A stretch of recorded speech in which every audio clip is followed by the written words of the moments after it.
Pakistan'ın Hayber Puxtunxwa welaýatynyň paýtagty Peşawarda Hatire güni paratlar bilen bellenip geçirildi. Bu sene Pakistanda öz wezipe borçlaryny ýerine ýetirýän mahaly öldürilen polisiýa işgärleriniň hatiresine dikeldilenler. Resmi maglumatlara görä soňky 7 ýylyň dowamynda Pakistanda bomba partlamalaryna, janynyň geçeniň eden hüjümlerine we ok atışyklarda 1500-den gowrak polisiýa işgäri helak bolupdyr. Şol bir wagtyň özünde 2014-nji ýylyň iýun aýynda Demirgazyk Waziristanyň söwüşçilere garşy harby operasiýalar başladylan bäri bu görkezijiniň pete gaçanlygy habar berilýär.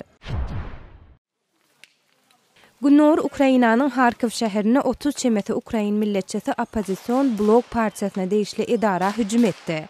3 awgustda amala aşyrylan bu hüjüme howpsuzlyk güýçleriniň hiç ýyly çäre görmän seredip duranlygyny görse bolýar. Gurun edilýän partiýa häkimetden çetleşdirilen Ukrain prezidenti Viktor Yanukovyçiň Regionlar partiýasynyň miras düşürdir.